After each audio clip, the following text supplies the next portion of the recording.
happening to me. And no matter, it was a period in my life. For those of you all who are new to me and don't know me, I'm Khamsin the Untame Oracle, and I am that motherfucking oracle. I am the one that had to go through hell to get to where I am now to teach this. And I don't think that there's anybody else that's teaching and speaking and connecting the dots that I'm connecting. So I just want to let you know that if you resonate with anything that I'm saying, I have plenty of content on both of my YouTube channels. I have a Patreon with over 400 videos. More than 200 of those videos were deleted. Okay, this is how accurate I am. So when I share my energy and when I share my wisdom, you know, it's because of my soul and my heart. I want to help other people. Because if you don't know how to make diamonds out of the shit that you've been through, then you're going to forever feel like you're going in circles through life and nothing is ever going to be enough for you. You're not ever going to be happy. And so I'm speaking mostly to the feminine who has been through narcissistic abuse. I kept attracting narcissists. I couldn't figure out why. I was like, why am I attracting narcissists? What about me attracts a narcissist? No one had the answers for me. I just had to learn it the hard way. And so if you are someone who tries to be kind to people, you try to treat people how you want to be treated, let me tell you, you are doing that shit in the opposite direction. You treat yourself how you want people to treat you. You set the standard in the bar by how you treat yourself. And when people show up in your life, if they are not a vibrational match for that, end the energetic fuckery. Be done with it. I'm speaking from a place of love, not a place of hatred, because I have let a lot of people go. I'm someone who also chose to go no contact with my biological family. One of the hardest things I ever had to do, and I did it publicly. I was going live every week, every Sunday, as I was going through this, and it was so hard.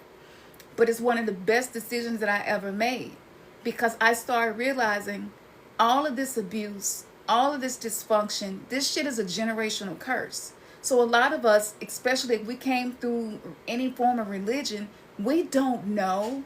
We don't know how they was throwing roots on each other back in the day. You don't know. You don't know if your great-granddaddy cheated with somebody's grandmama and she put roots on his ass, and now all of his kids, your grandparents, got something going on with them because of that. Like, this is so common.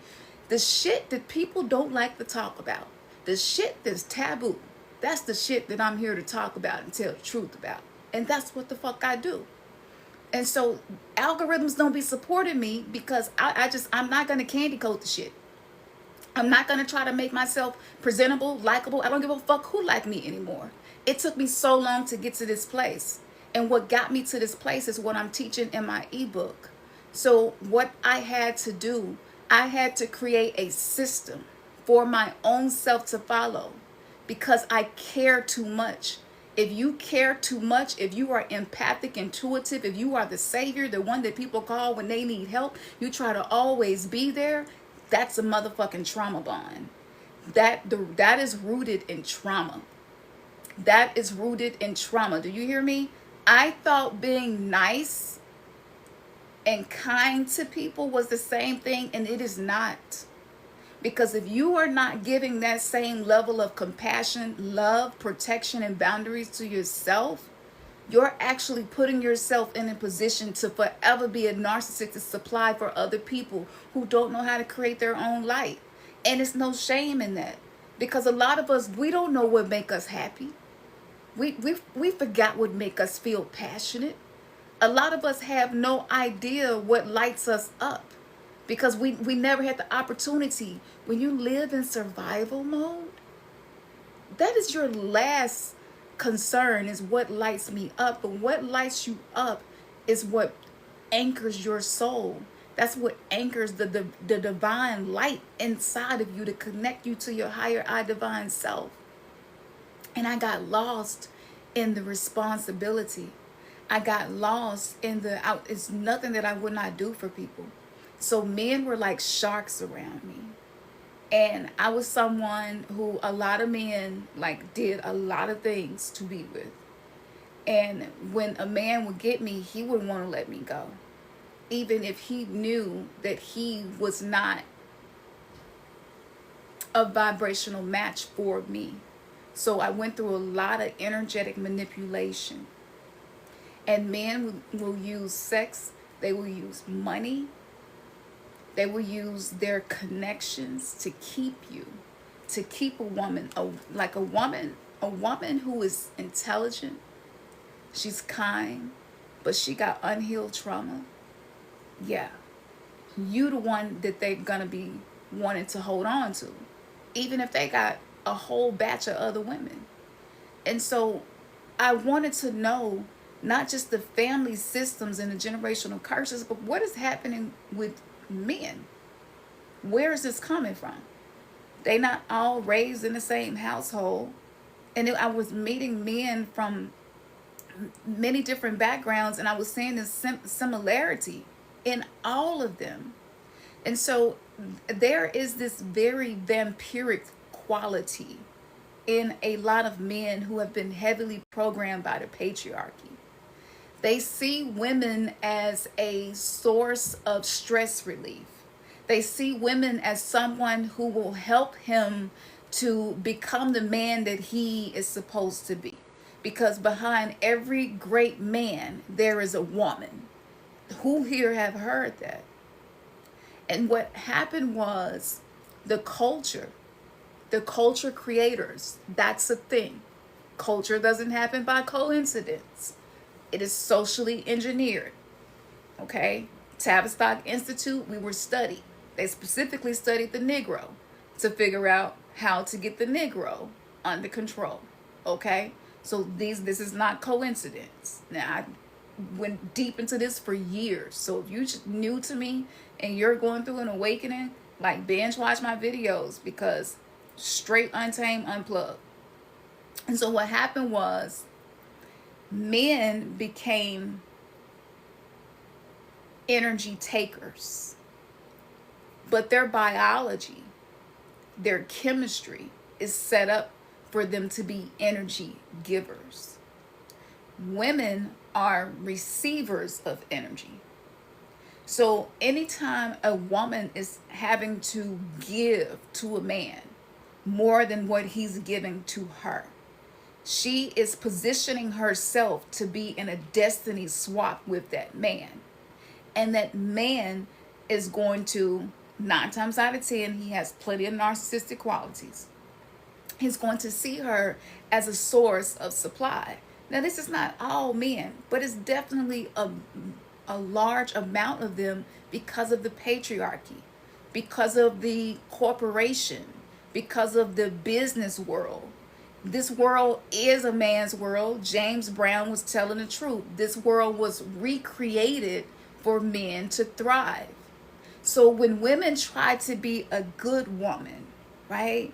A giving woman, a ride or die woman, what happens is you reverse your own spiritual ecosystem. So every man that you have ever been with is siphoning your energy.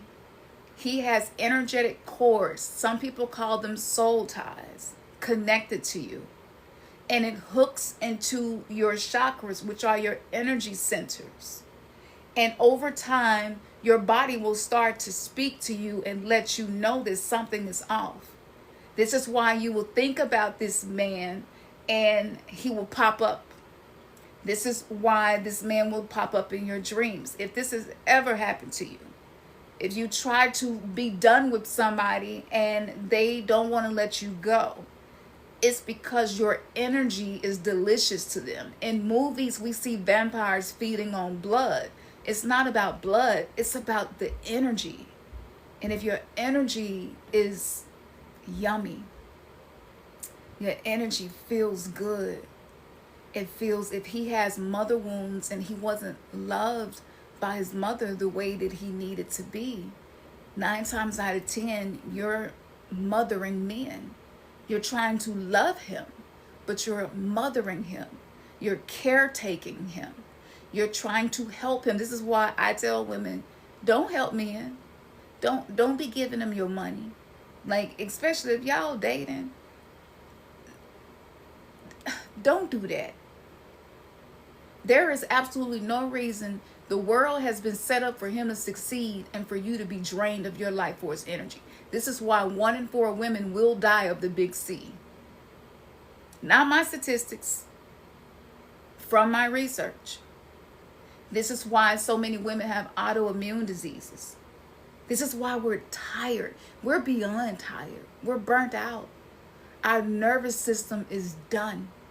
We have lived in survival mode for so long, because when you have energetic cords attached to you, whether it's through your biological family that expects for you to show up for them whenever they need you, whether it's through men, you will notice these patterns.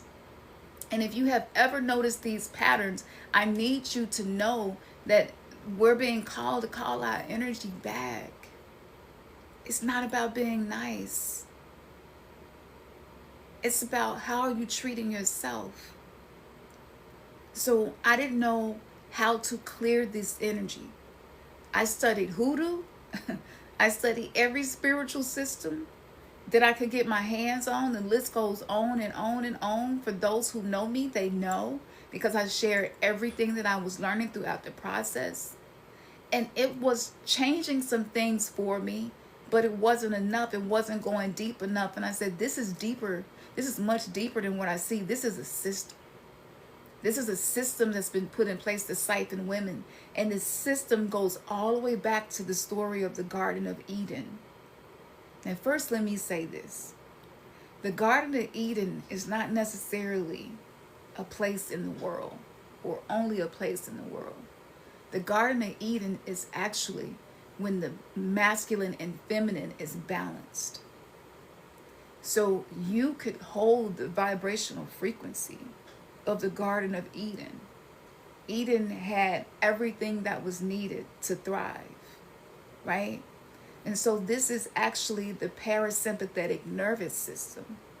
When your nervous system is calm, when you don't have any energetic cords attached to you anymore, when you don't feel responsible to take care of grown people, when you don't feel responsible to take care of grown men, when you don't feel guilty when you take care of yourself, when you are not feeling these things, your body will start to heal.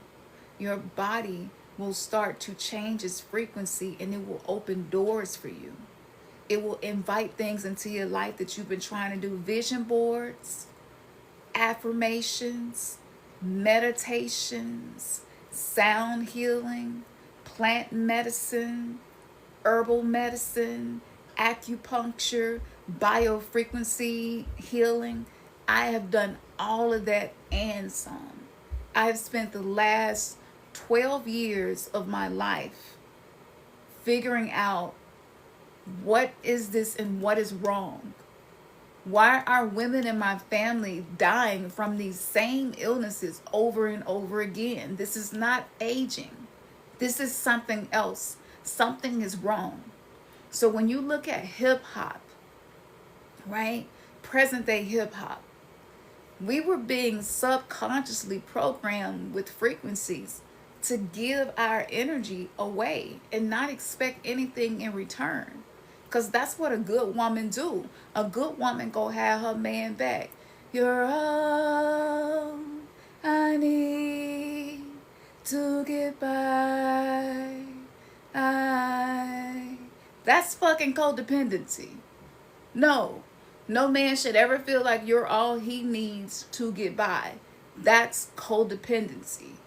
Codependency is sorcery. It is energetic sorcery. And it programs you to feel like you have to always be doing and giving, because your worth and your value is based on what you can do and give for others. I don't know who I'm speaking to. I don't know how y'all finding me. This shit is glitchy. It is what it is. But I'm going to share for a few more minutes about this book and tell you what's in this book. So what I found to work for me was reversing religious trauma and reversing the programming. Okay? This is not going to happen with affirmations. Not affirmations alone. If you don't know how to body scan your body and diagnose the energy inside of your body, you're not going to be able to change these things. If you don't know how to respond to people as you are changing, as you are learning boundaries, as you are starting to value yourself so much where you're not allowing yourself to be in certain conversations. You're not allowing yourself to be in drama. You're not even allowing yourself to be the one to come and help people when they need help. Because a lot of times when we do that, we're actually enabling people to stay stuck in a trauma loop. Sometimes you got to let people figure that shit out. Sometimes you got to step back and say, wait a minute, I don't have anybody here to pull me out of the mud. And I've showed up for you a few times. But right now, I just cannot do it.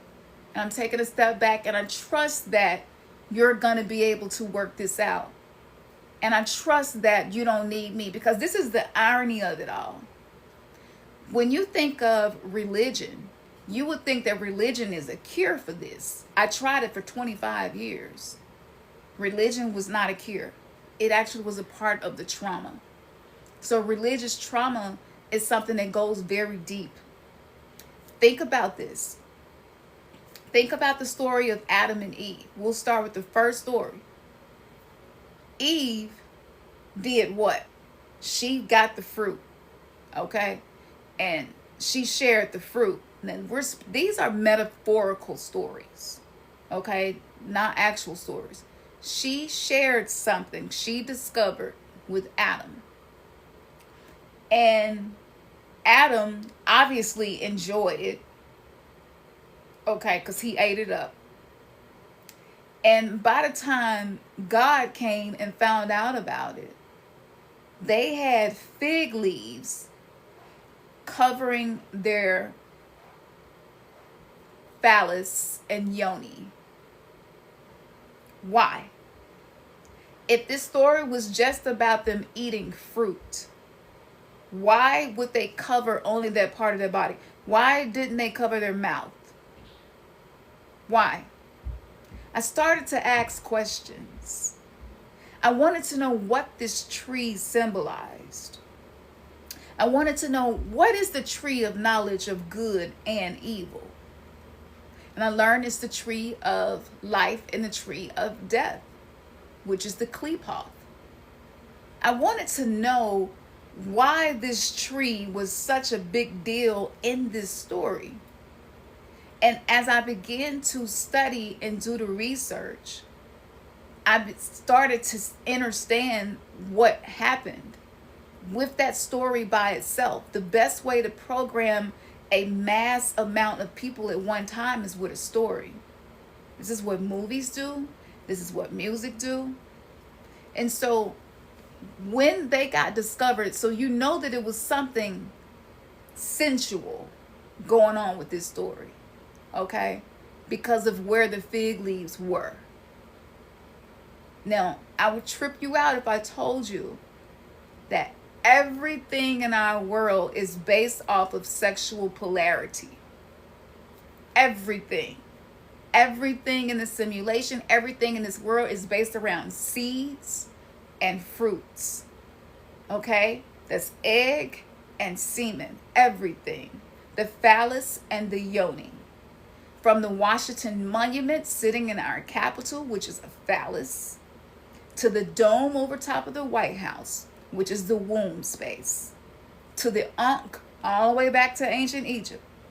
We can go all around the world, and everything is centered around sexuality, because that is the ultimate form of alchemy. Alchemy is when you take one thing and you transmute that one thing and create something else. Okay? So we know that it was something to do with sexual energetic transfer of energy that happened in this story. So if you study with an open mind, this is how you access enlightenment. But oftentimes our beliefs are so strong, we can't perceive something outside of what we have been programmed to believe. So I had to deprogram my mind to be able to receive these truths. Once I realized that, I thought about the impact of advertisements and the way that they use sexuality. And I said, this is what makes us buy things. This compels us to buy things. This is powerful energy. Hello. Yes, I see you, Egypt. Welcome. This is powerful energy, right? What's so special about this energy, right? And so when I started to do the research and I went back to the story, so Adam blamed Eve. He didn't take accountability for his participation, which I believe was a threesome. That's just my personal belief, but I believe they had a threesome. But he didn't take it because it was a serpent in the mix. Okay, and serpent represents Kundalini energy, and Kundalini is connected to Shakti Shiva energy. Kundalini is also connected to the Ida Pingala energy. These are the feminine and masculine currents of energy, of life force energy that moves up and down the spine. And when the sun is in your moon sign, when the moon is in your sun sign, you can move that energy up to your mind, to your pineal gland, to help open your third eye through fasting and not allowing yourself to have any sexual fluids released from the body at that period of time. This is a very ancient practice. But see, we've gotten so far away from the connection to our own body. We didn't even understand that this story was really teaching us something about our body. Because see, the tree of life and the tree of death is accessed through the physical body. The physical body is everything. And the Bible said that it was flesh and that it was sinful and it was bad and it was wrong. And Adam said, it's Eve. It's this woman that you gave me. So when you wonder where the blame shifting comes from, especially for the masculine has been emotionally emasculated, and it's really hard for them to be accountable for their actions. But we saw this with Adam in this story from way back when, because it's highly debatable about the dates. And I'm not going to get into that right now because that's a conversation I've had for years. But he blamed the woman. So this was a framework, a blueprint being put in place for how we were going to navigate life. And so little boys learned to emotionally be emasculated, because to be a little boy is to not be emotional. And emotions is the feminine aspect of all of us, which means the feminine was put on a cross and crucified as being the scapegoat, the sacrifice. Sacrifice your emotions. Sacrifice your feminine aspect. It's gonna make you weak. It doesn't matter. And so a lot of boys were raised like this. A lot of girls were raised like this. Okay? So with this aspect of the feminine being crucified, even if you look at the uterus, and the cervix, as the child descends down through the body, in certain diagrams, it's very similar to a cross when you look at the fallopian tubes and the ovaries, except at the top where the ankh represents the womb space. The cross doesn't have a womb space. The cross is only the phallus. The ankh has the phallus and the womb space, the fallopian tube and the womb space. So the symbology in the programming was for us not to be whole, to not embrace, acknowledge, and cultivate the feminine nurturing aspect, the intuitive aspect of ourselves. And so it started there. Symbols seep into the subconscious mind. And so we were programmed subconsciously, without knowing, with certain beliefs that will show up in our relationships as adults. And making these connections, going through the process, my mind was blown. And I said, wait a minute. It wasn't just hip hop, because hip hop is the only music on this planet that I know of that drags women, disrespects women in the worst way, but the beat and everything about it is so boppy, where you will bop to it even though you don't even really, you're really not okay with what it's saying. That's sorcery. Sorcery has the capacity to create words around something that's actually going to put a subconscious program in your mind. This is what makes NPCs, non-player characters, NPCs, that they don't question their beliefs. They don't pay attention to their shadow self in their subconscious mind. So why was hip hop used to do this? Now it has spread to R&B, and we hear this same disrespectful talk in R&B. Why? That's another conversation for another time, but I will say this much. The people that create this music are people who are descendants of firewalkers, of griots, of conjurers. Even if you don't know, people like D'Angelo, people like Angie Stone, really powerful souls. And when you don't know your ancestry, and when the spiritual practices of indigenous people has been demonized, you're disconnected from the truth of who you are, but you can still be manipulated by a puppet to get an outcome that they want. So in radio, the frequency that is used internationally is 440 hertz. 440 hertz is a chaotic frequency. 432 hertz is a natural harmonic frequency.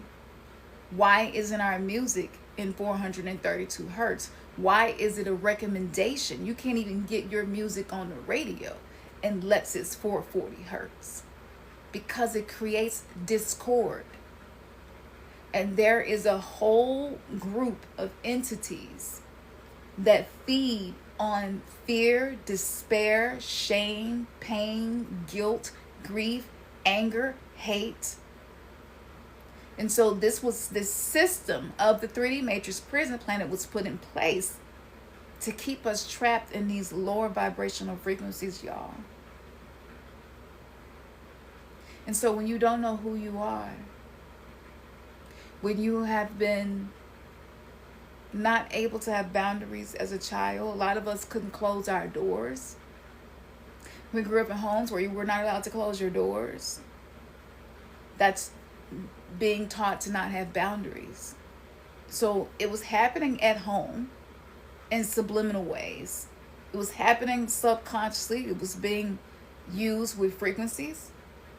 This is why groups like Earth, Wind, and Fire, Atlantic Star, like groups from the 60s and the 70s, Marvin Gaye, a lot of people who were creating music that had that cosmic crown chakra frequency where it just goes straight to your soul, and it make you feel happy. Happy feelings in the air, right? It's just this vibe, right? They were just like, no, we have to stop this. This uplifts the people. And we can't feed the demiurge, the archons. If you never studied Gnosticism, this would be new to you. Again, I'm very well studied in all spiritual texts and in monotheism. Studied it all. So they hijacked it. And then they said the family system. So then you have the government means to rule the mind, right? So the people who wanted to rule the mind said we have to destroy the family system. So we're going to get rid of fathers, even though fathers have been emotionally emasculated. You know, they live in their ego. This is going to create a energy field around men where they can't hold safe space for the feminine. And because they're disconnected from their own feminine energy, you need feminine energy to survive. So they're going to try to find other sources of getting that feminine energy. And this is something that you can learn about in the book called The Way of the Superior Man. It was one of the first books that I read when I started to learn this, because I want to master being here. I don't want to incarnate at the same level I came this time, because I incarnated into some foul, hard, hellish shit. Okay?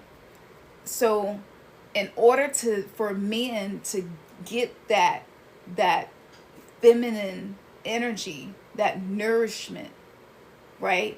They usually are attracted to women who are highly empathic, intuitive, giving, kind, helpful. And I used to be proud of myself for being those things. My standards were so low that I dealt with a man who abused me for 10 years, and I continued to deal with him because of this programming. On top of that, they targeted us through indoctrination in the school system. Because I'm not going to get into who writes the books and what the curriculum is based around. You could probably imagine how diabolical the things are that were happening behind the people that created the textbooks that we had to study. Project Paperclip played a role in this, right? The study of engineering society so that you could control the family unit, so that you could control capitalism, so that you could have power. It's not about the money, it's about the power. And true power comes from the soul. It's not about the money. True power comes from the soul. Your soul is infinite. Energy never ceases to exist. It simply takes on a new form. So this physical vessel that we're inside of right now, through all of these different aspects, has been under attack. So in the school system, we were trained to use our left hemisphere of our mind, which is logic and reasoning. We were not trained to be intuitive. The right hemisphere, again, the right hemisphere is feminine. The feminine was being crucified as we were going through school and learning. So this vampiric system knew the only way that we're going to have power is to be able to use feminine energy as the motherboard. Listen to the words. As the motherboard for how we create society. And in the invisible, unseen realm, the feminine aspect controls the subconscious mind. So by bypassing the right hemisphere, a lot of men did not have the opportunity to become emotionally mature. So the patriarchy did not just do damage to the women, it did damage to the men as well. A lot of men want to love. They want to be loved, but they don't know how. They don't know how to bond. They don't know how to reciprocate. And oftentimes, Men lack the emotional capacity to connect with a woman in a healthy way that's not going to drain her energy. So that's the backdrop. I hadn't even gotten to the baby formula. And I'm not going to get into that here because I've talked about this before. But there is something called gender bending chemicals that manipulate estrogen, progesterone, and testosterone within the body. Okay? So this was another aspect. By putting women in the workplace and making it difficult for women to breastfeed, a lot of children that were born felt neglected. Through the medical system, it was taught to not sleep with your baby. Matter of fact, put your baby in another bed, in another room, and that is the recommendation. That's the national guideline. The very first day you get home with your baby, this baby been with you for 9 months inside of you if you went full term. And now you're going to create separation anxiety between you and the baby. Why? Because of the entities that feed on the fear and the anxiety of that baby. It's some of the purest, if you're looking at it from a vampiric quality, it's very high quality. And they feed on the energy. They literally inhale the fear and the anxiety from those babies. Are you all learning something new? I don't call myself the Oracle for nothing. And I can't always do this because I know way too much. And this is why at some point in time, the next time that I do these, I have content in a lot of places for these reasons. So let me know, like this live, share this live. Are you learning something new? Because I don't want to even speak to the people who are enjoying the prison planet. If you're enjoying the prison planet and you don't want to know what systems are working against you, this is definitely not the place for you. Okay? And I'm going to spend about 20 more minutes talking with y'all about this book. But I'm going to finish laying the groundwork as to why I wrote this book.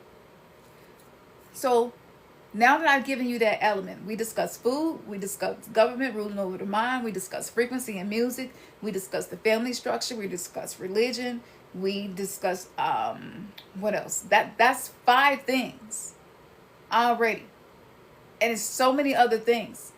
When I started to do the research, there were periods of time where I couldn't leave the house because I was crying so much when I realized how nefarious and insidious this system is. It is genius. I'm not gonna lie. This is one of the most genius things I have ever discovered, the way that this is set up, because most people have no clue what's happening. They don't even know what's happening inside of them because we have been disconnected from our body. School trained us to live up here, to live in your head. Trauma teaches you it's only safe to live in your head, to always be thinking, to always be thinking, to always be strategizing. And this is why we can't trust each other, because we don't fucking trust ourselves. You're constantly thinking, you're constantly strategizing, you're trying to stay one step ahead of your boss, one step ahead of your coworker. You don't want nobody to undercut you. You don't want to be the underdog. It's the survival of the fittest. All of this shit, it keeps us in survival mode. So you're always fighting and struggling and in strife and reaching. You never reach a place of being able to be content with who you are. Fuck what you have, but who you are, not what you do. So the feminine in all of us is calling us back to learn how to self-love, to learn how to be compassionate and nourish. Men are so malnourished in the area of femininity. Most men don't know that there is a feminine principle within them that actually needs them. And so women become the battery. We become the surrogate mothers. And when you're having intimacy and when your breasts get involved, it may not be milk coming out, but he's getting energy. There are chakras in our breast. And those chakras emit life force energy. This is why the baby, it wasn't just the milk. And so there's a lot that happens on a neurological, hormonal level, on a bio level, biology, neurology, hormonal. The body is so wonderful and so powerful and can do so many things.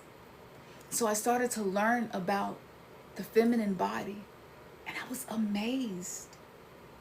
I was amazed at all that our body can do.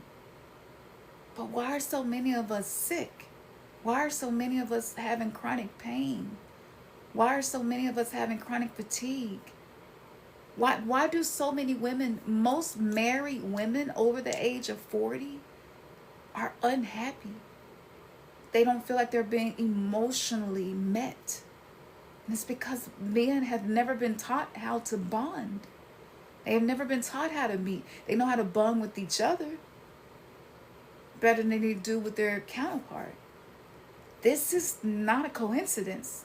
This is the design. And it began with the story of the Garden of Eden, which began much longer ago, because we can go back to Enki and Enlil. We can talk about ancient Samaria. This shit goes way back. This conversation is millions of years old. This goes way back to when women did not need semen from men to create babies. Parthenogenesis. We were able to create a human being without a male. Now, something is changing right now in the scientific, because I'm not someone to just study one thing. I study everything. I study the Akashic records, and then proof of what I gather is proven to me. And I'm not bloating and boasting and whatever you want to call it, but I'm tooting my own horn, because I've been given access to the Akashic records, and I have not been wrong about anything as of yet. So what's happening on a DNA level, the mitochondrial DNA is waking up.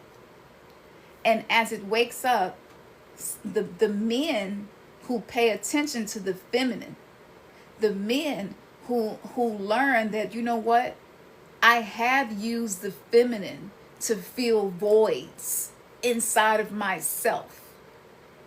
And that's not how it's supposed to be. I'm not supposed to be taking. I'm not supposed to be vampiric towards the feminine. I'm supposed to protect her. I'm supposed to hold safe space for her, be containment for her. So a lot of women can't be soft. We can't be feminine. We can't be gentle if our nervous system is dysregulated, because maybe the man gets upset about things, and when he's emotionally dysregulated, the way that he behaves, the energy that he broadcasts, his auric field screams, I'm not safe to be around. And over time, because a woman is wired to carry children, we're much more sensitive to energy than men are. So over time, this starts to drain our health. And we will start to have headaches, migraines, dizziness, stomach issues, because the gut is the second brain. So when you're not safe and when you're living in survival mode, the body is not going to send blood supply to the stomach for digestion, because you're not in a rest and digest time. You have a lion, a tiger, or a bear around you, and your body is going to create cortisol and adrenaline, stress hormones, to help you get away from it and get to safety. But what happens when the lions and tigers and bears are the people that we are around and love and care for every day? Now, this was an agreement between two races of beings to make sure that they will always be supplied with the negative emotional energy of human beings. And this is why some people feed on negativity. This is why some people, and it's through trauma that it was put in place, but they have a hunger for negativity. They have a hunger for violence. They have a hunger for arguments. They can't be at peace for too long. It's uncomfortable for them because the entities that are riding them is screaming at them, I'm hungry. It's like a craving. It's like an addict that craves for drug, or alcoholic that craves for alcohol. And so these entities, some call them jinns, some call them archons. The indigenous cultures call this wetigo. It was a form of a virus, and it works through the ego. And the ego is all about saving me, saving myself, preserving myself, right? And so some of us, we swung all the way the other way and said, I'll be the sacrifice, I'll be the giver, I'll be the nurturer, I'll be the one to care for, I'll be the peacekeeper, I'll be the one to make sure everybody is okay. If people get too upset, I'll be the one to try to get people to calm down. I'll be the one to try to get people to talk and smooth things over.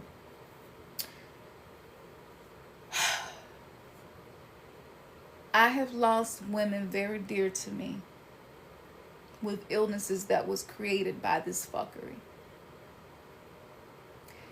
And in November of last year, the last time it happened, I started getting my own diagnosis. And I wanted to know the spiritual, energetic cause. I don't want to know just the medical. I know about pollution. I know about the heavy metals. I know about the parasites. But what I didn't know about was the energetic parasites, the ones we can't see, right? And so this is the area of expertise that was written in my soul contract to be here. Now, I have had 2 near-death experiences. And if you know me, you know that I've shared this story.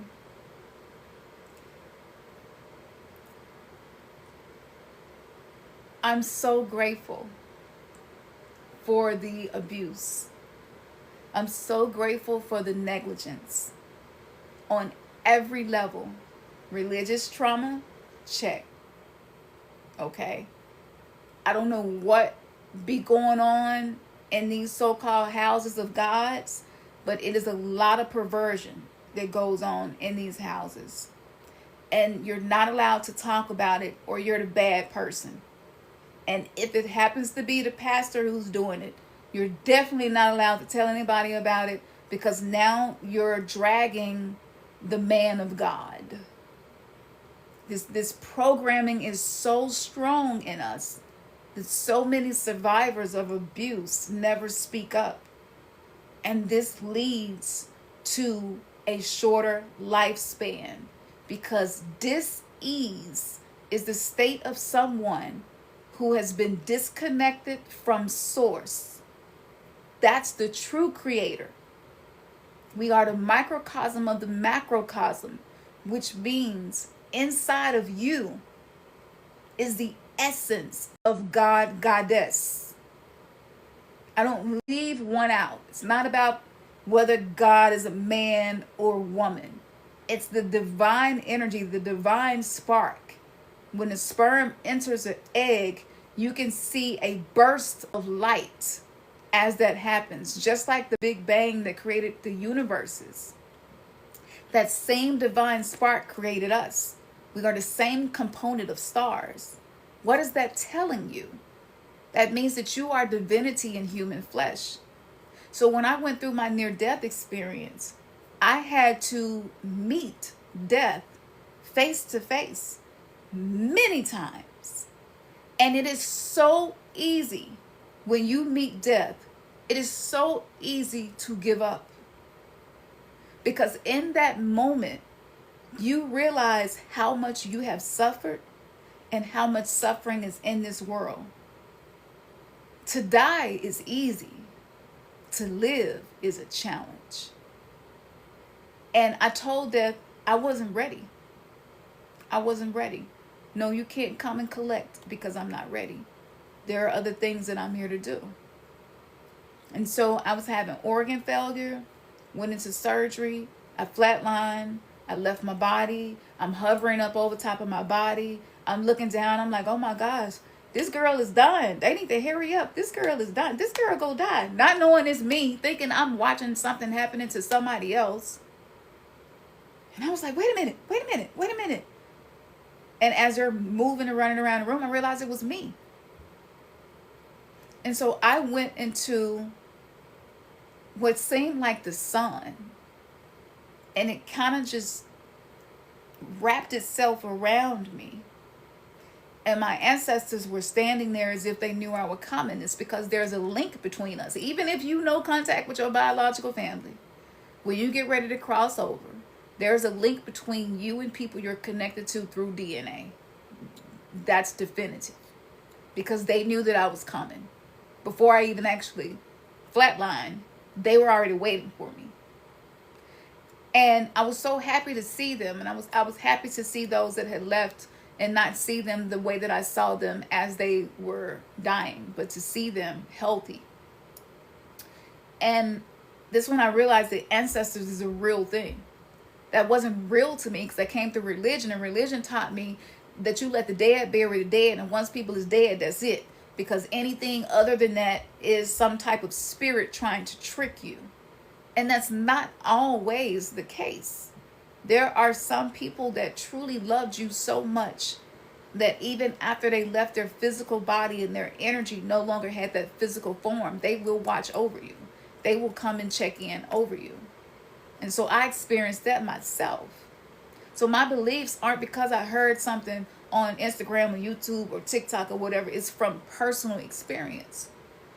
And so I saw all of these faces and even children that I had not given birth to that I was going to have. And in that moment, that was the first time I couldn't feel pain.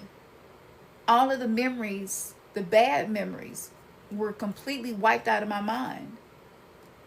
I was in a state of bliss.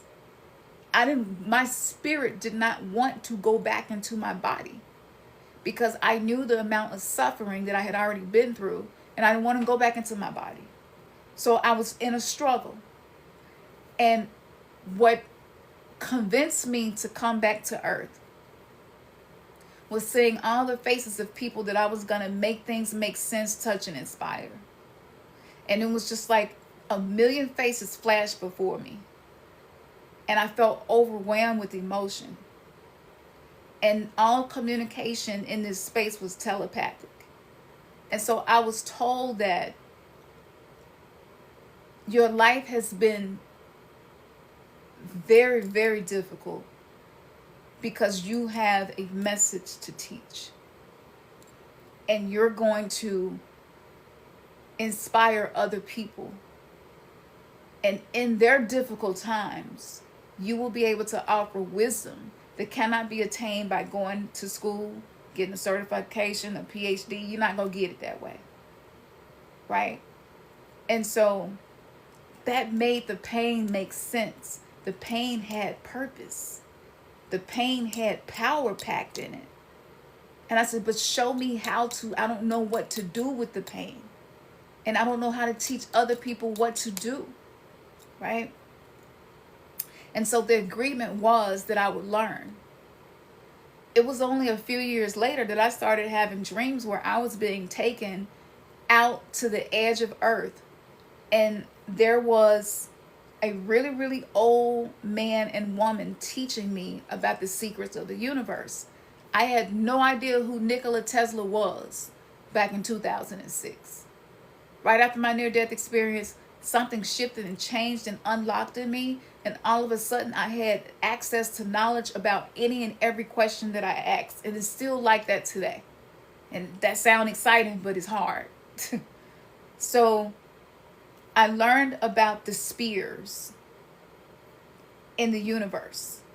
The spheres was teaching me about the tree of life. Learning about those spheres was the first step. And I learned that each planet, when it rotates, it creates sound like a record on a record player. And that sound I could hear the sound coming from the planets, coming from the stars, coming from the galaxy. The most beautiful music that I had ever heard before. Give me a second.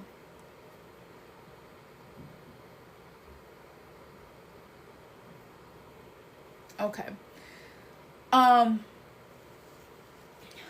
So at this time, I called these people angels who was teaching me. And it was a few other people out there teaching me. And they would come and get me pretty much every night and taught me this class in my dreams. Like, you can't make this shit up. Right? So I was like, who am I? Why are y'all coming to get me? And they said that so much will be revealed to you. Fast forward to 2012, I discovered spirit guides. I had 2 wolves standing at the foot of my bed one night. And I had company over that night. And that company remembered feeling something walk in the house that night. Because they asked me the next morning, did you let somebody in the middle of the night? And I was like, shut up. They felt it. I experienced it. And so I asked the wolves, why are you here? And they said, we have been assigned to protect you. I was like, protect me? I was so confused because I was still a Christian at the time. And they said, yeah, we are guardians of your lineage. It was a female and a male wolf. And they were huge. So after that experience, scared the hell out of me. I'm not even sitting here and act like I wasn't scared. I was scared. Okay, because this was new for me. So I started doing research about totems, animal totems, and spirit animals. And I was like, why did I never knew about any of this? So my spiritual awakening, the whole thing is documented on YouTube. Because I said one day people are going to go through this too, and they're going to need to see somebody else that went through a spiritual awakening. It sounds cute, but it's challenging. And there are rules to the game. There are things that you have to do spiritually to keep your hygiene clear. Because when your light gets brighter, you're going to become a target. This puts a target on your back as well. So it's not always the cute stories that we get, that all of a sudden you in meditation and you levitating. It's not always that, right? It's never that. Because you're going to have to go into the realm where your demons exist, where the parts of you exist that you have exiled, the parts of you that you hate, the parts of you that you probably got your ass whooped about, and you learn to not like that about you, whatever it may be. There is gold in our shadows, but how the hell do you go into something you don't like about yourself and bring something powerful out of it? So I kept asking these questions, like, how am I supposed to do this? Nope, I have never heard anybody teaching this. What am I supposed to do with this? So fast forward, I went through the right-hand path, the left-hand path, and the middle path teachings of how to navigate this world. And I shared it with everybody. That's not an easy thing to do when you grew up in the Bible Belt. And a lot of people distanced themselves from me, but it was okay because I could feel my soul. For the first time, I felt my soul. And so at this time, I started cutting people off. Something I never had the courage to do. You could step on me, talk bad to me, lie about me, mistreat me, talk about me behind my back. And if you needed me, I would still be there for you. So when I tell you all, I am an expert at codependency. I'm an expert at fawning.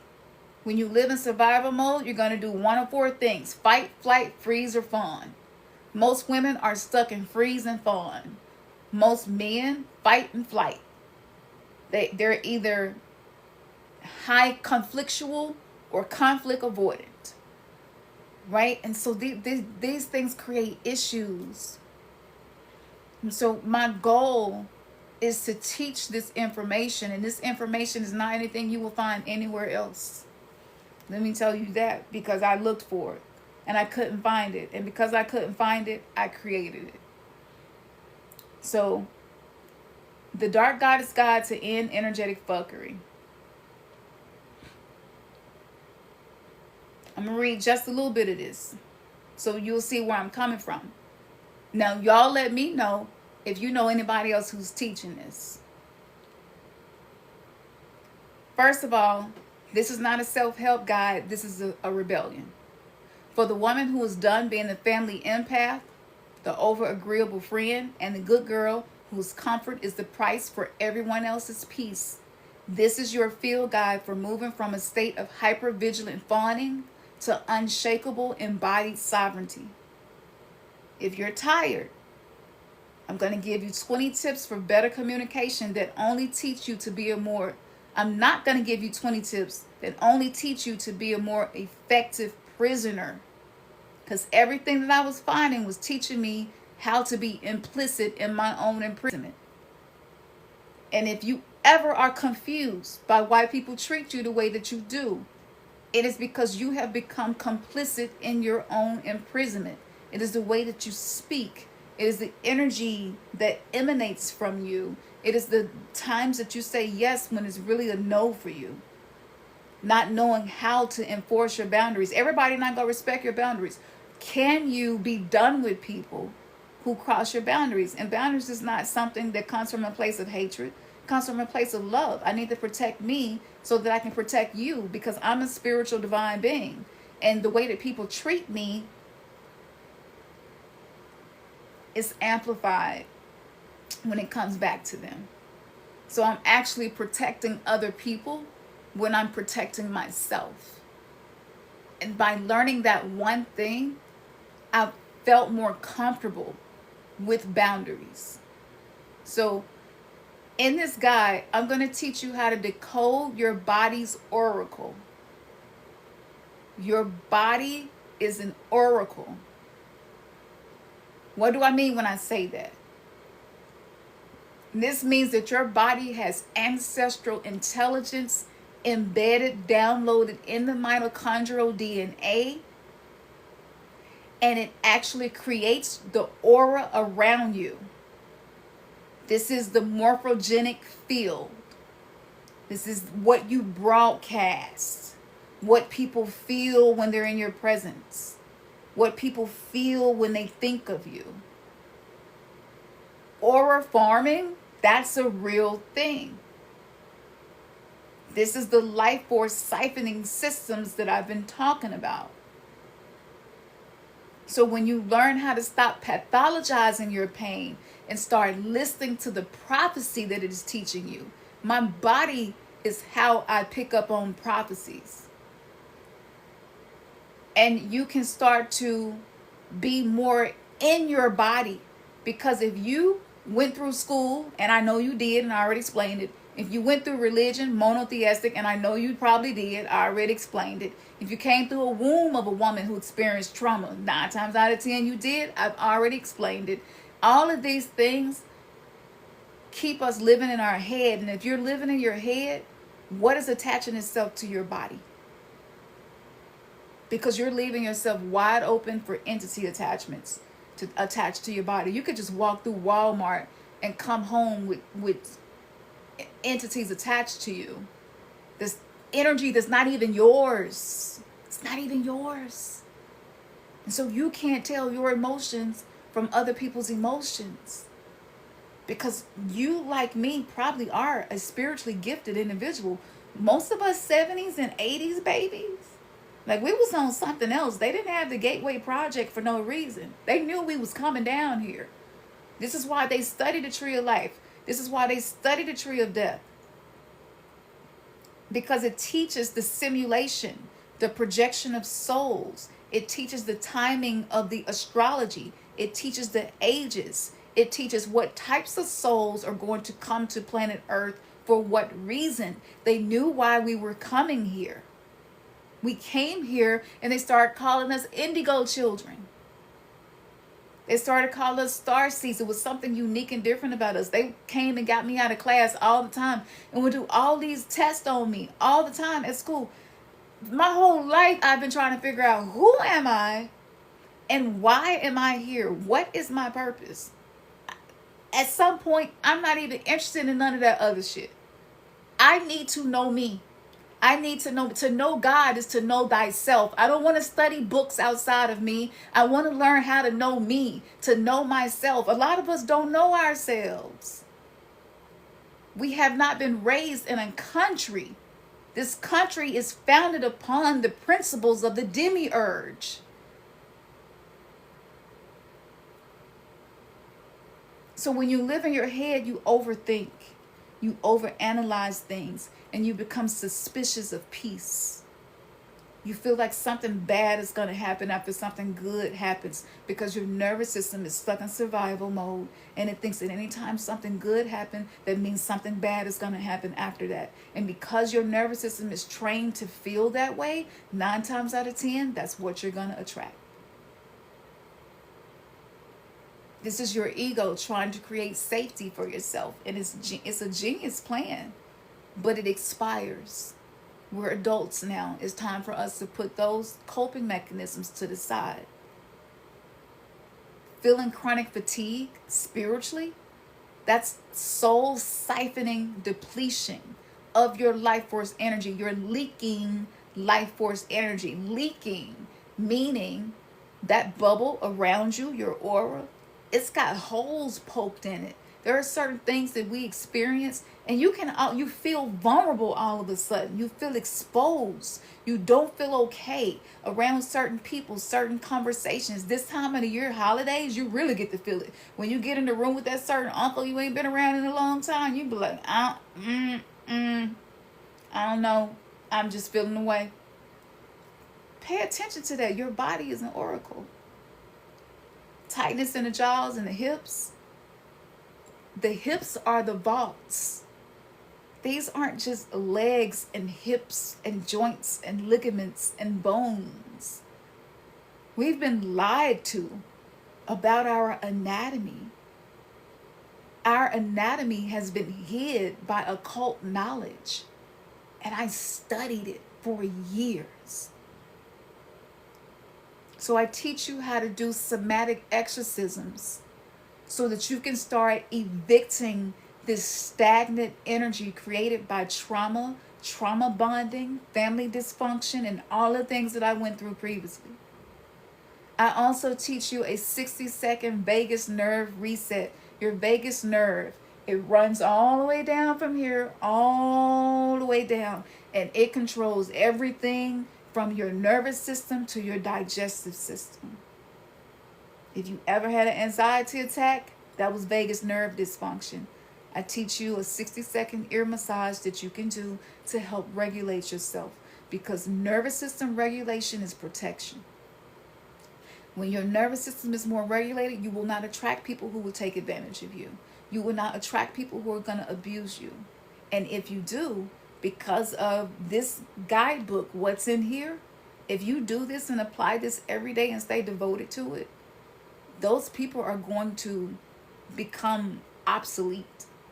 They're not going to be major participants in your life anymore because there's nothing that's binding you to them.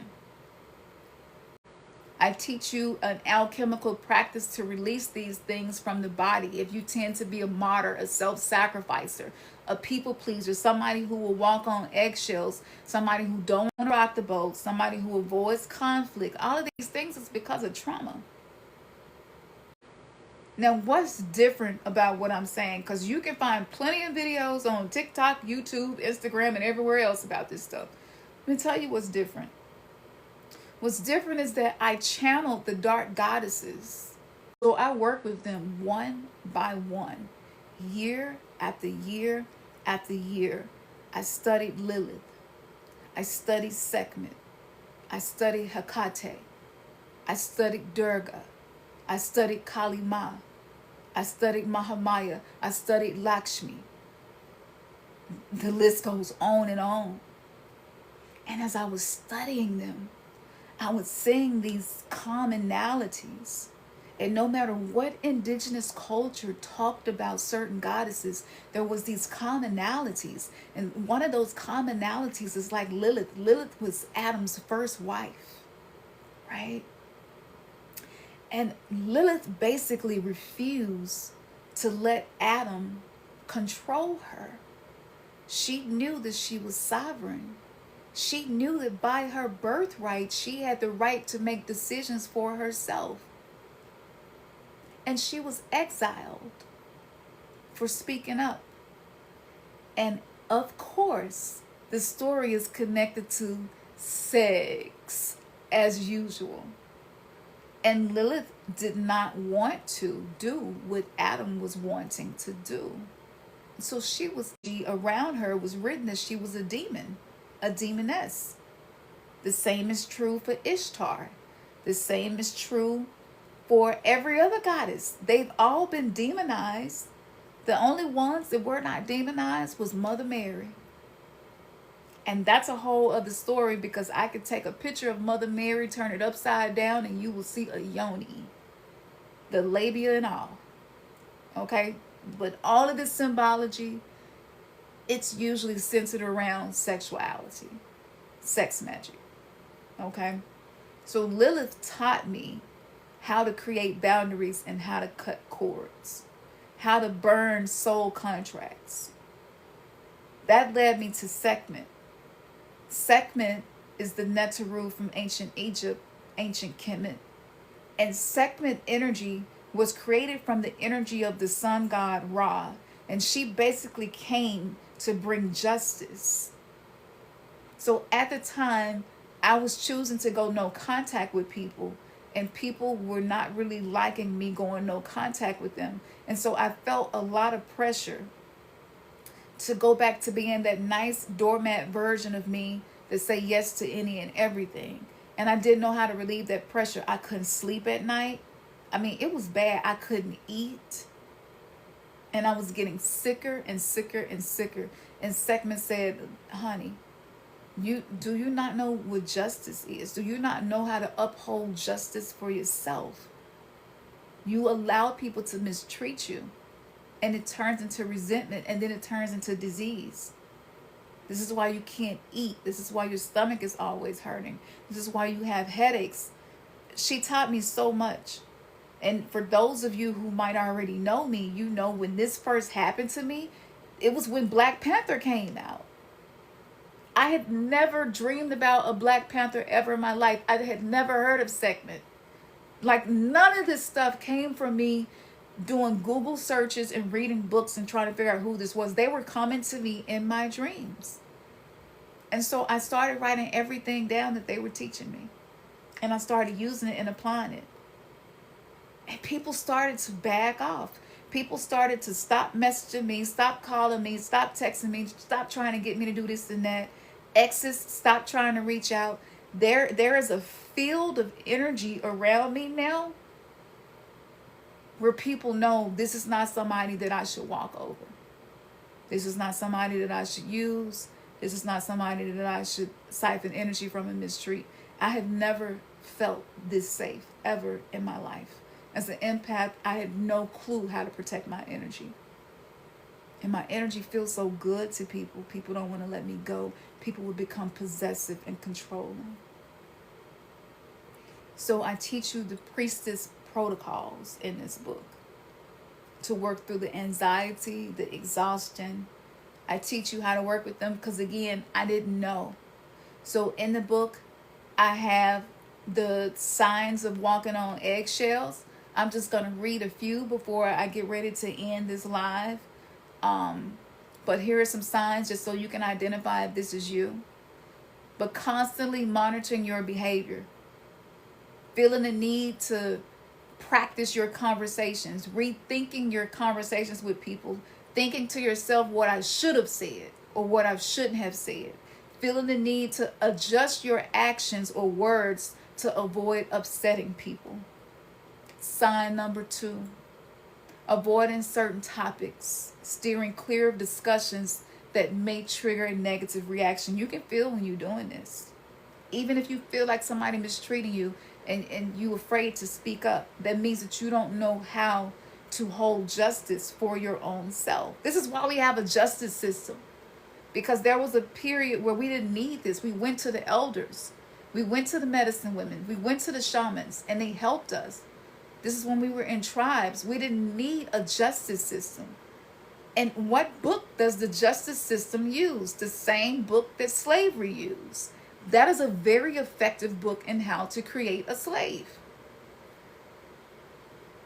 I'm not even getting into that right now.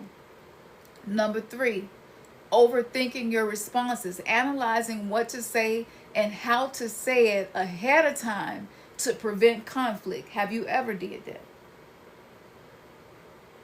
Number 4, feeling anxious, experiencing nervousness or fear about interactions with the other person. Before you even had a conversation, you can already feel, and you just like, oh, like, I don't even know if I even want to bring this up. Number 5, physical tension, noticing tightness in the body or noticing that your heart is racing when you're around certain people. Number 6, regularly apologizing. Y'all know I'm from Memphis, so I'm country, so hopefully you understood that was regularly apologizing for minor things to maintain peace. This is when you find yourself apologizing for shit you don't even know why. You like, why am I saying I'm sorry? My bad, I'm sorry, my bad. You really ain't even did nothing. And people be like, oh, that's okay, that's all right. And you're like, my bad, I'm sorry, my bad. That's a trauma response, y'all. Saying I'm sorry for minor things is a trauma response. Number 7, emotional exhaustion, feeling drained after conversations or interactions, feeling stressed out after just interacting with certain people, feeling like you need to take a nap.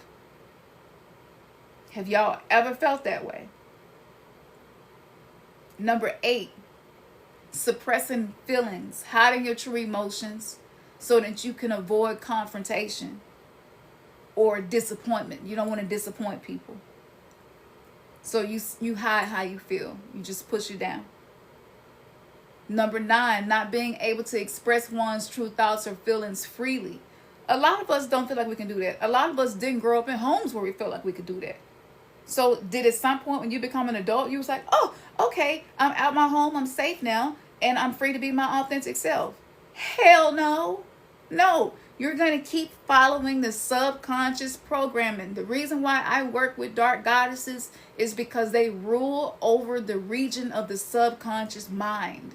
That is the area of darkness. Darkness is ruled by the feminine. Y'all can go and look this stuff up when we're done if this is new for you. The dark mothers mothered me in my darkness and taught me about darkness in the world and suffering in the world.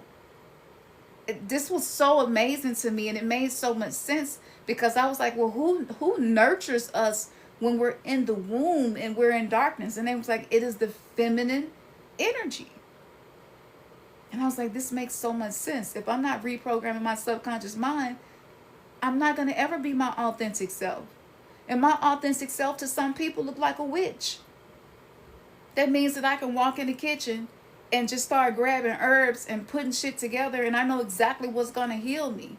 I know what's going to make the kids feel better. I don't know how I know this, but when I started going through the awakening, and when I started opening up and healing my heart chakra, and learning what a root chakra was, and learning that the wounded inner child lives in the root chakra controls how safe you feel in the world. When I started learning these things, I started like activating intelligence within me, just knowing shit, and I didn't know how I knew it. I can walk in the grocery store now and look at a package, and I can tell if it's got nanofibers in it just by looking at the package. And I'll come home and look it up and find out I'm right. And I have not been wrong yet. So when I tell you that your trauma is the greatest thing that ever happened to you, if you don't yet believe that or know that, it's simply because you hadn't experienced it yet. Here's another one. Praying and wishing for peace before you go around certain people. You ever did that one? Where you like, ooh, I don't know how this gonna go.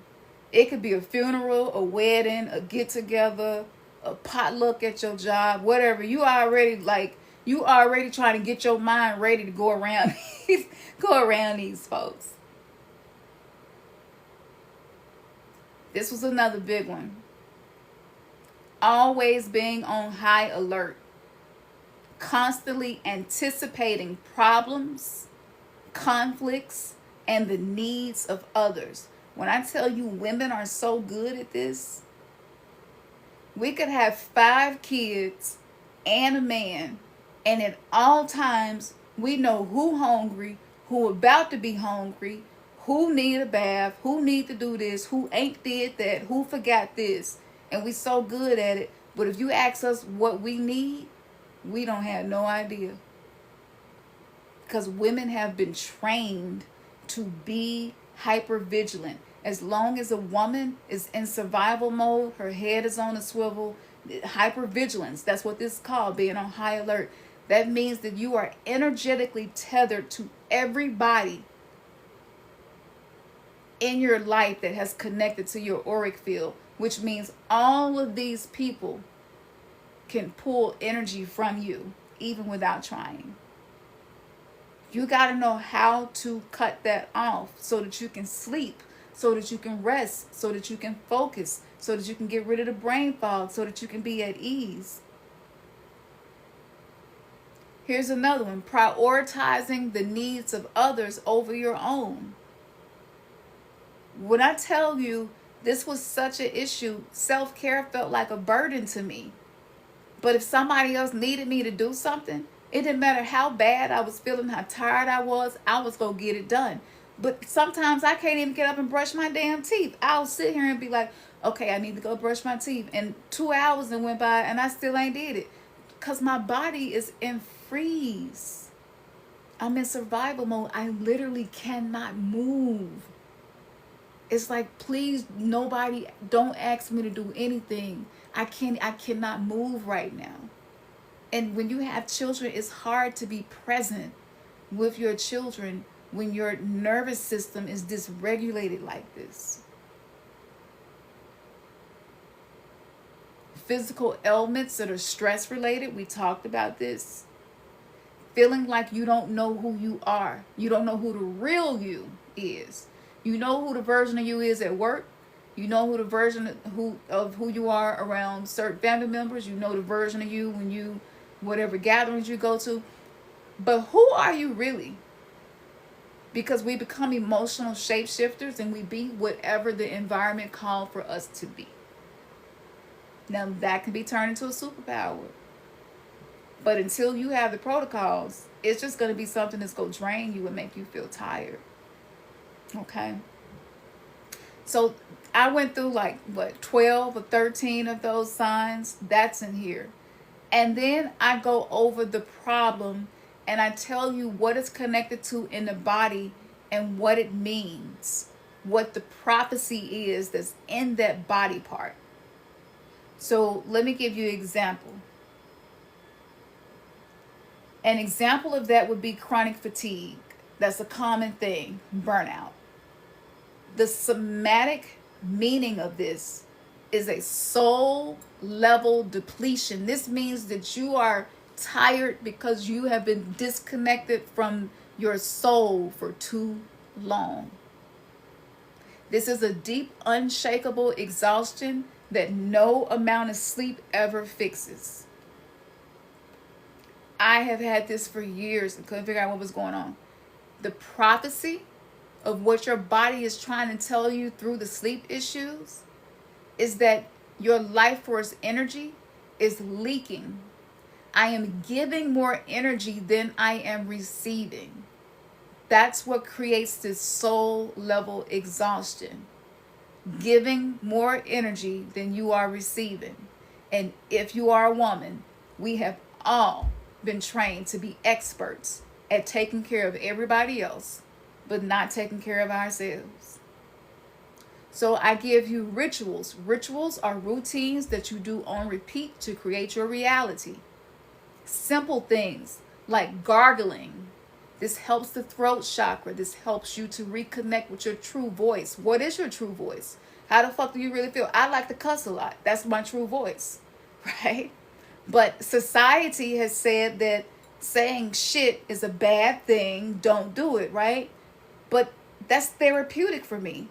So like, why would I not say shit if it's therapeutic for me just because society said it's not acceptable?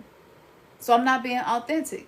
And if I'm not being authentic, that means I'm not connected to my soul. If I'm not connected to my soul, that means I'm going to be tired. And if I'm tired, that means I'm not going to have creativity to create what I'm here to create, because maybe I'm here to create something that this world has never seen before. Maybe you're here to create something that the world has never seen before. But you cannot do it when you are trying to live according to other people's moral code that was created just to keep our asses in control.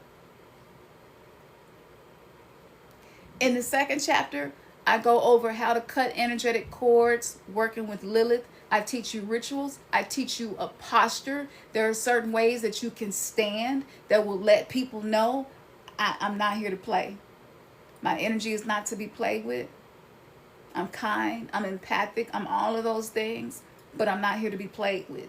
And there's a certain way that you can hold your body that will broadcast that energy to them, and you really won't have to say anything. But if you do say something, I'm going to go ahead and tell you the declaration that she gave me, which is to say this: I sever all energetic cords that drain my life force. I reclaim every piece of my power that I have given away in exchange for peace, approval, or comfort. My comfort is not the price for someone else's peace. I am sovereign, or so shall I be sovereign, however it comes to you. That's how it came to me. And then I give you a visualization. And I do this several times. I keep it simple, because if you got a long ass book, you'll start and you ain't gonna finish. So I wrote this in a way where I want to hear people say I wasn't overwhelmed by the information. I was actually able to use it, and I actually was able to complete it.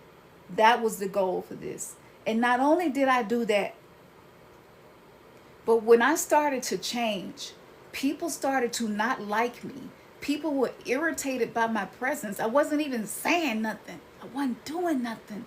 I was like, why does my presence irritate people? People who had never been really irritated with me before all of a sudden was irritated with me. People was trying to get me to come back to church. People was trying to say, I was just like, do you know I have studied that Bible backwards and forwards? I could come and teach you some things about it. I can tell you what it really means, because the Bible is esoteric and exoteric. It was written to be read in code. But people were trying to save me, because it seemed as if I had become a worshiper of Satan. If only people knew how nefarious it is to sacrifice your own child for other people, and to demand that they give their children blood and flesh in remembrance of that sacrifice. It's psychopathic, and it's sick. And I tried to go along and get along for 25 years until I finally said, that don't really align with me. I have to be honest. I'm not okay with that. I would never sacrifice my child for nobody. And if I did, I wouldn't want people to sit and drink blood and imagine it's my child's blood. And I would not want people to eat flesh and imagine it's my child's flesh. Like, what type of vampiric sick shit is that? I did not agree with it. I did not agree with so many things that I went along with. Like when Tamar got raped in the Bible and she couldn't get married because she had been raped, and nobody took up for her. Nobody defended her. Abraham was such a coward that when another man tried to comfort his wife Sarah, he didn't even protect her. And the craziest thing was, I found out about Abraham and Saraswati is actually Abraham and Sarah in monotheistic religion. So I was like, they took these stories and just recycled them, repurposed them, and used them for their own purpose. I was just like, I was so heartbroken, y'all. I went into a deep depression and had to go to therapy and talk it through. And I told the therapist, look, I'm going to be honest with you and tell you, I don't know what your religious background is, but if you're going to bring that into the session, this is not going to work. And the therapist was like, no, I consider myself to be spiritual. I was like, okay, we can talk. And I had to work through it. I was heartbroken because now I understand why the phenomenon of choir boys is even a thing. Why is this happening to our children? Why is this happening? And I tried my best to just remain in that belief system until I started dreaming about it. And I started working with people. I have worked with people on at least 5 continents. And I'm getting the same story over and over again of what happened to them. If monotheistic religion had the ability to liberate souls the way that it say it does, why are we still in the same situation we've been in for this long? You gotta ask questions, or you will never learn anything if you think what you know is the only thing there is to know. All right? So people are going to be annoyed with you when you change. And if you are an empath who lost their true, authentic self, knowing how to talk to people that are irritated, that by itself makes this book worth so much more than what I'm charging for it. So let me give you an example. All right. This is called the Oracle's Honesty, and it encourages honest conversations. Express your feelings calmly and respectfully to avoid misunderstandings, because it's going to be a lot of them. You just going to have to get used to people not liking you. You're going to have to get used to people being annoyed by you. You're going to have to get used to people feeling like you done changed. And maybe they don't like this version of you because the old version of you was much easier to deal with because you would go along and get along. All right? And it gets easier with practice. So, your voice is sacred. You use it to declare your reality, not to negotiate your worth. I was always trying to negotiate my worth in conversations with people. I was always over-explaining. I was always trying to get people to see me clearly. Let me tell you something. If people can't see you clearly, it's because you're not here to be in that NPC simulated program. You're here to do something different, and you're still trying to fit in. People are not going to be able to see you beyond their capacity to see you. If my eyesight is 20/75, then the version of you that I see is going to be different than somebody whose eyesight is 20/20. Do y'all feel me?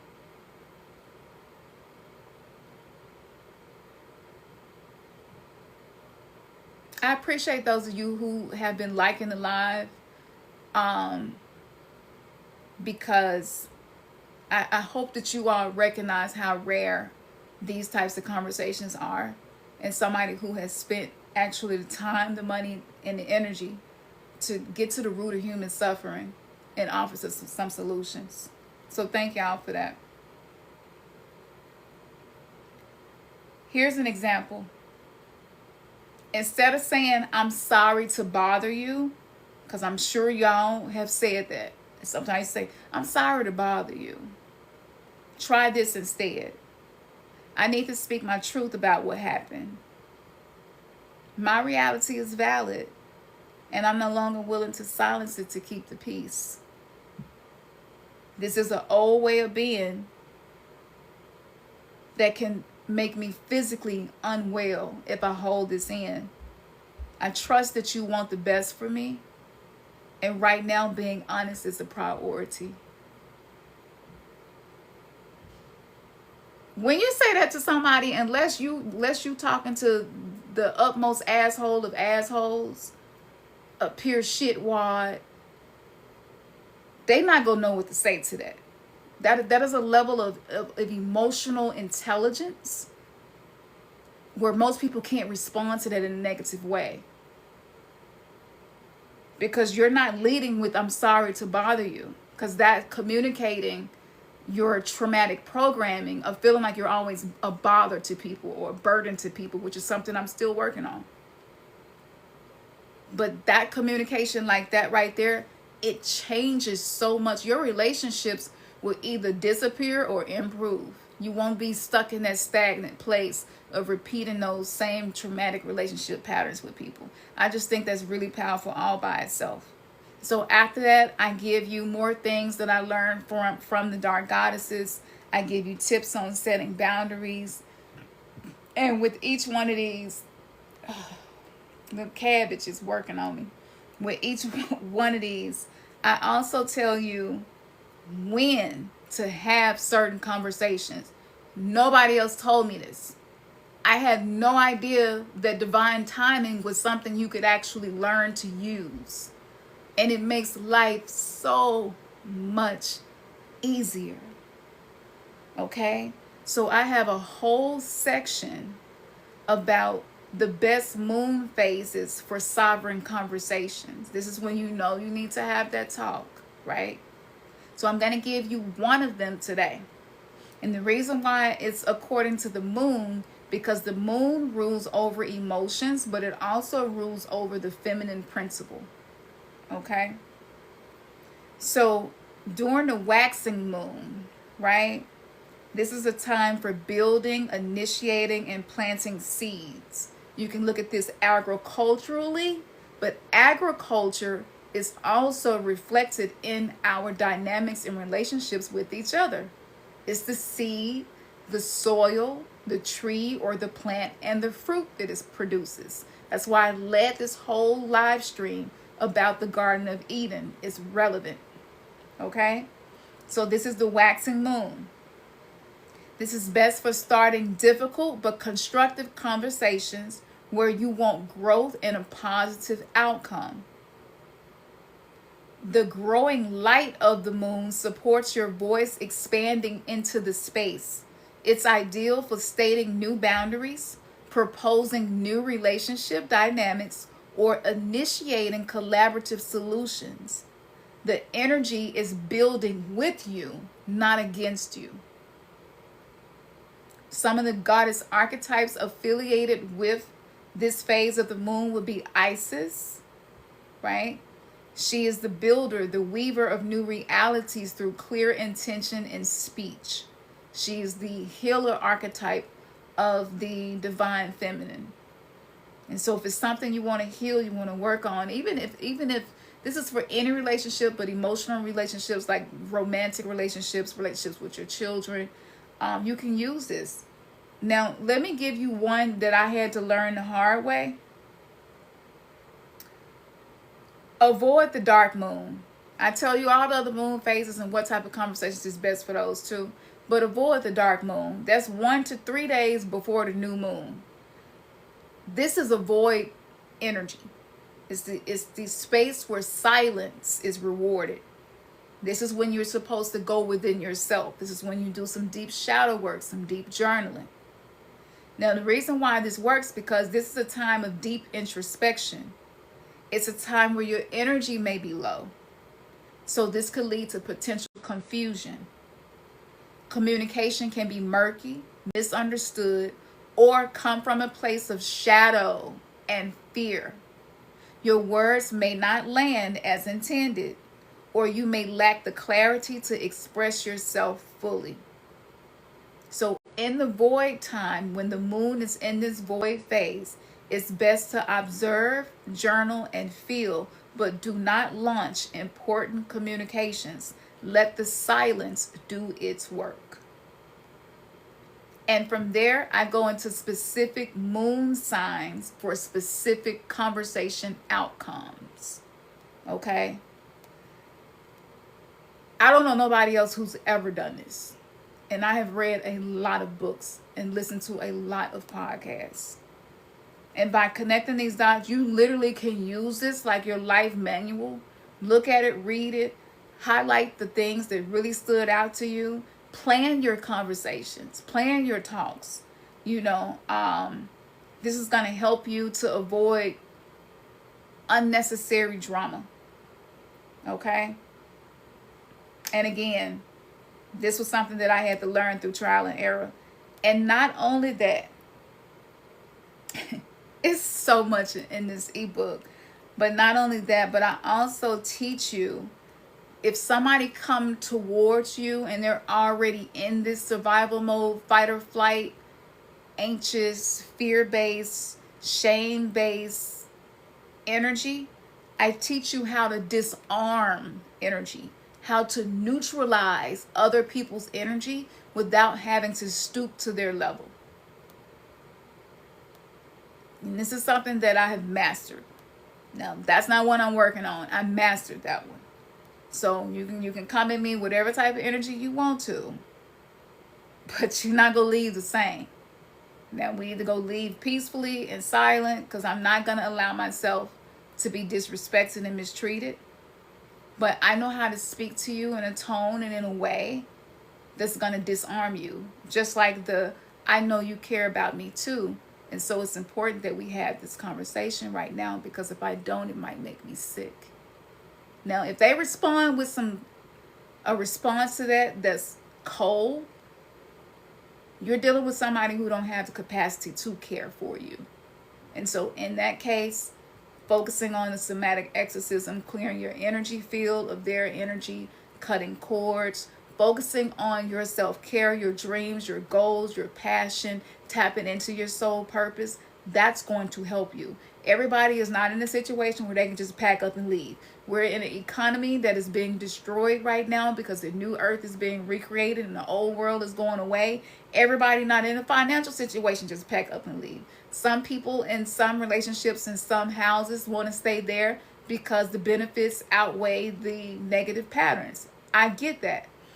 When people say just leave, it irritates me, because I'm like, most people aren't in a situation. If you could just leave every negative, toxic person, we would just all be leaving each other, and we probably would all be hermits. Okay? So I teach you in real time how to disarm these negative, tense moments. And I also put 2 bonus lessons in there. And in those bonus lessons, I give you rituals that you can use that are simple, quick, and not expensive to help reprogram your subconscious mind so that you can actually be the embodiment of the new version of you instead of constantly wishing that you were her. So that's the ebook. I mean, there's so much more in here. You could also join the members only on YouTube, where I have exclusive content there. Because again, if you don't work with your body, no matter what you're trying to do with your head, the body is going to continue to magnetize what reflects your trauma, and not what reflects the treasure within you, the potential within you. So you want to work with the body. So on the members only exclusive, I have a Kali Lilith truth spell. It's really simple, using water and frequencies that you can use to help you get truth in your dreams while you're sleeping, to heal your subconscious mind. I just uploaded yesterday a new somatic exorcisms where I teach you what each organ in the body means and what type of energy it holds. An example of that would be the kidneys. Often is where we hold our anxiety. The spleen is where we hold the energy of worry. So I am a patient of traditional Chinese medicine, have been studying as I have been learning and going through the things myself. And this was something that, it was the game changer. And so many of the emotional things that I dealt with in the past, I'm not dealing with now. My life is pretty peaceful. I don't have drama in my life. I don't have people in my life that operate that way, that don't respect boundaries. This was never the case before. I always had people around me, who was stuck in their own trauma. And not to say that people don't have trauma that's in my life, but I'm not living the way that I used to. So that is available. If you get the ebook, you can get the ebook for $27. All of what I just read to you for just $27. But if you join the coven, you will only pay $17 for the ebook. So this is for my ladies out there, okay? I want you to heal on a mind, body, and soul level. So I doubt if y'all got questions, because I have spit out so much. How long have I been on here? I've been on here a while. I have given out so much information. I doubt if y'all have questions. But I'm going to repost this replay on my YouTube, so you'll be able to go there and watch it. And my members only videos, I think, are only like $7.99. And you still get this major discount and all this exclusive content. But I go really deep. And I want you to be so in tune with yourself, so in tune with your higher I divine self, to have protocols, to have prompts, to know how to navigate situations that I didn't know how to navigate. Everybody talked about the awakening and open the third eye, but nobody told me how to navigate the void. Nobody told me how to deal with people who are going to be irritated because my frequency is changing. Nobody told me what to do with that. And I learned how to feel safe again. Just being a woman and going out, especially this time of the year or at nighttime, is just feeling safe is really important, because when you don't feel safe, it makes you vulnerable to people who are looking for victims. And so you don't want your auric field to say, I'm not safe, I'm in survival mode, because that's when the simulated reality of the 3D matrix, you become a vibrational match for traumatic events that happen to you outside in the world. And so you could walk past somebody who do terrible things to people, and he could be hiding in between two cars, and 50 people could walk past him, and you might be the only person that he tried to do something, negative to you. It was your frequency. You were exposed. And so when I walk now, I walk with some motherfuckers that I know is not going to play about me. They're not going to play about me, because I have studied the indigenous cultures and these ancient forces of nature that taught us so much.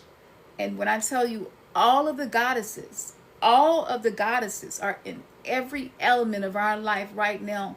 They're just being hidden behind other things and called other things, but they're still here. But the wisdom that is locked within the body of the exile goddesses, that's where you actually start to shift the trajectory of the generational curses that you came here to end. All right, y'all, I'm gonna slide off of here. Thank y'all for joining me. And yes, the replay will be on YouTube. All of my links are in my bio. Y'all can go and binge watch and just go into some rabbit holes. If you really want to go deep, go to Patreon. It's all there. All of the shit that got me in trouble is on there. But I enjoy breaking the matrix, and I enjoy teaching people how to be free. And my sisters out there, I love you. I want you to love you. And I want you to know that you are valuable. And whether you're dealing with chronic illness, burnout, whatever it is, it doesn't change your value. You are valuable as fuck. You absolutely are. You chose to incarnate as a woman in this time. That says something unique about you. All right. And for the fellas, if fellas watching me or watch this later, and you want to hold space for the feminine, and you want to heal your own feminine, like, buy this book and give it to the lady that you love. If she's open to it. If she's super religious, don't do that. Okay? Do not do that. Okay? Do not do that. This is not for people who have not yet chosen to come out of those belief systems, and that's okay. We all have our own divine timing and our own journey. It's no judgment. I don't believe in good and bad. Okay? It's just what is helping you. And for some people, religion is helping them. So, do what works for you. But if the other stuff ain't been working for you, maybe you're one of those souls that you are here to experience something that hasn't been taught before. Not in this way. And thank you for the love, for those of you who shared love. Thank you. I appreciate you. All right, y'all. Peace.